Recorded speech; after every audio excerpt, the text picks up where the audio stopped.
લીલિયા શહેરના આશરે 500 લોકોએ કર્યો છે મામલતદાર અને ટીડીઓ કચેરીનો ઘેરાવ। વર્ષોથી પ્રાથમિક સુવિધાથી વંચિત સ્થાનિકોએ ઉગ્ર વિરોધ કર્યો છે। મહિલાઓ અને પુરુષો ઢોલ નગારા સાથે મુખ્ય માર્ગો પર રેલી સ્વરૂપે પહોંચ્યા હતા। તાલુકા અને મામલતદાર કચેરીએ ગટરના પાણી રસ્તા ઉપર ફરી વળતા શહેરીજનો પરેશાન થયા છે। પીવાના પાણી, ગંદકી અને વરસાદના પાણી ભરાવા અને ગટર સહિતના પ્રશ્નો હલ કરવા ઉગ્ર રજૂઆત કરાઈ છે। આધારે 500 મહિલાઓ અને પુરુષોએ ઉગ્ર રજૂઆતો સાથે ટીડીઓ અને મામલતદારને આવેદનપત્ર આપ્યું છે। આગામી સમયમાં પ્રશ્નોનો સકારાત્મક ઉકેલ નહીં આવે તો ઉગ્ર આંદોલનની ચીમકી આપી છે। સમગ્ર મામલે તાલુકા વિકાસ અધિકારીએ યોગ્ય કરી આપવા જણાવતા મામલો થાળે પડ્યો હતો। જે કે ગુજરાતી સાથે જૈનિક સુજિત્રા અમરેલી। હવે મારું નામ રાહુલભાઈ ભરવાડ છે। લીલિયા મોટાના સાઈનાથ પ્લોટ વિસ્તારમાં રહીએ છીએ અમે।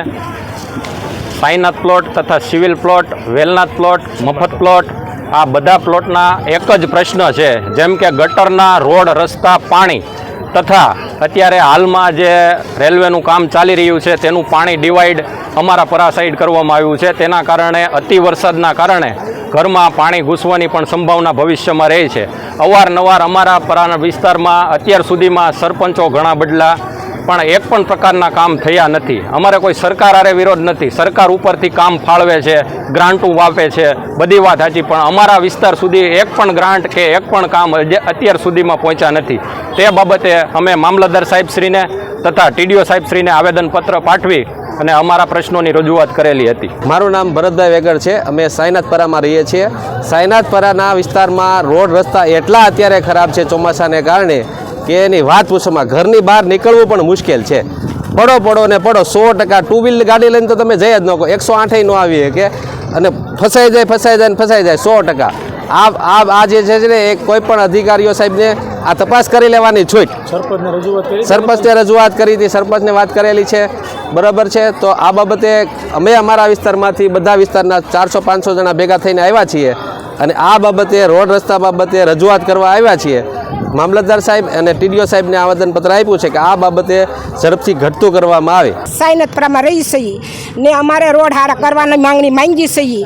બ્લોક નાખી ગયો, અમારા બાળકો પડે, નિશાળે જાય, વરસાદ આવે તો અમારી એની વાહે જવું, ગઢા બુઢા પડે, તમે મોત આવે તો એ બેનું તમે બધા આવી જાઓ। બેનું થઈ ગયું, રિક્ષા મેકલે, મોટરું મેકલે, તો અત્યારે બેનું પાસે કેમ કાંઈ કોઈ મેકલતા નથી ને કોઈ આવતા નથી।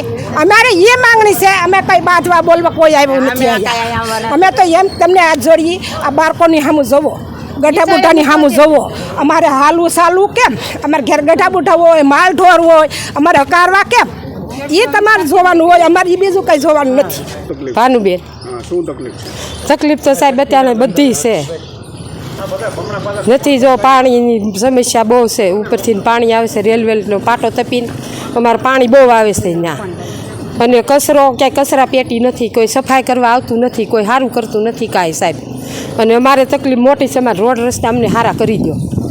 અમારે તકલીફ એ છે કે નાકે અમારે પાણીને ભર્યું હોય ને અમારે છોકરાને નિશાળે અમારે તેડીને બારા કાઢવા પડે છે। નથી છોકરું હાલી શકતું, નથી મોટી બાયું, મોટી ઉંમરના આદમીને કોઈ છોકરા નથી હાલી શકતા, ઘરવેર બધું કરીએ છીએ સાહેબ। તો અમને એટલું અમારે આ વર્ષોથી અમે આમનામ રહીએ છીએ સાઈનાથપરામાં।